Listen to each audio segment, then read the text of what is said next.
Hello dear students, NLM की next problem पे आते हैं अपन। दो ब्लॉक अपने को गिवन है, एक तो है फर्स्ट और एक है सेकंड। सेकंड है वो यहाँ पे रखा हुआ है और जो फर्स्ट वाला ब्लॉक है वो ऊपर से नीचे की तरफ गिर रहा है। क्वेश्चन ये है कि जब ये इसके कांटेक्ट में आ जाए तो इस फर्स्ट का एक्सीलरेशन क्या होगा यदि उसी टाइम पर इस सेकंड का एक्सीलरेशन कितना गिवन है, √3 मीटर पर सेकंड स्क्वायर।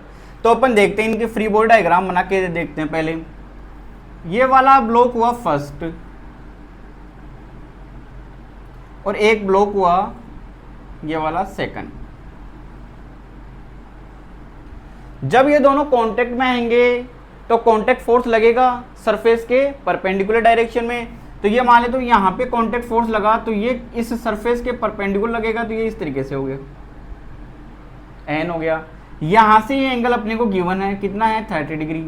यही कांटेक्ट फोर्स इसके ऊपर लगेगा ऑपोजिट डायरेक्शन में, तो ये इस सरफेस के, इस वाली सरफेस के क्या लगेगा, परपेंडिकुलर, तो ये इधर हो गया, कितना है यहां से ये एन।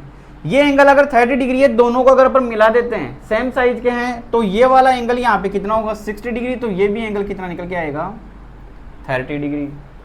अब इसका एक्सीलरेशन डाउनवर्ड मान लेता हूं मैं A1, तो इसका एक्सीलरेशन अगर A1 है तो उसी टाइम पे ये इस डायरेक्शन में स्लाइड कर जाता है, तो इसका एक्सीलरेशन कितना होगा A2 हो जाएगा।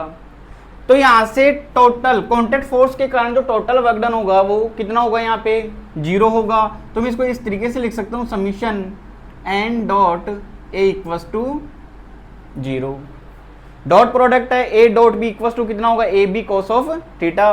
तो सबसे पहले अपन यहाँ पे आते हैं, यहाँ पे कांटेक्ट फोर्स कितना है N है, कितने एंगल के ऊपर है 30 डिग्री पर, तो इसका इस डायरेक्शन में कंपोनेंट N तो इस तरफ हो गया, ये N हो गया। यहाँ से एक्सीलरेशन कितना है डाउनवर्ड डायरेक्शन में, तो ये इस तरीके से दिखा रखा है, ये कितना हुआ यहाँ से ये A1 हो गया। तो यहाँ पे कांटेक्ट फोर्स और एक्सीलरेशन के बीच का एंगल कितना होगा, इसको मैं इस तरीके से दिखा दूं आगे तक, तो ये वाला एंगल बनेगा, तो ये कितना एंगल बनेगा यहाँ से पाई माइनस 30 डिग्री बनेगा। अब आते हैं अपन इसके ऊपर, तो ये एन है, ये 30 डिग्री है, तो ये कितना होगा 60 डिग्री, तो इसका इधर कंपोनेंट कितना होगा एन को 60। लेकिन उससे पहले अपन ये देख लीजिए, एन अगर इधर है एक्सीलरेशन इधर है, तो एन और एक्सीलरेशन के बीच में ही एंगल देख लेते हैं अपन। तो ये वाला एंगल कितना निकल के आया अपने पास में 60 डिग्री।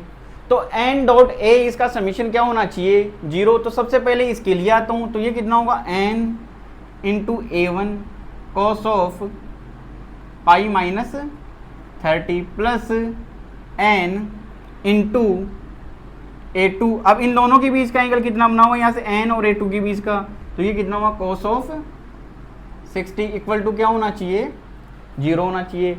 कोस पाई माइनस थीटा कितना हो जाएगा यहाँ से माइनस के कॉस ऑफ थीटा, तो ये minus n A1 cos of 30 और plus n A2 cos of 60 equals to क्या हो गया 0 हो गया। n यहाँ से क्या हो गया कैंसिल आउट हो गया, तो ये यहाँ से कितना निकल के आएगा A2 cos 60 की वैल्यू कितनी हुई 1/2।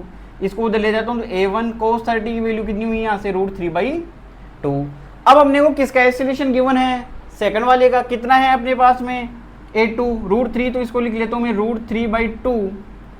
ये A1 ये भी कितना हुआ √3/2, ये इससे कैंसिल आउट। तो A1 का एक्सीलरेशन क्या निकल के आएगा यहाँ से फर्स्ट वाले का 1 मीटर पर सेकंड स्क्वायर।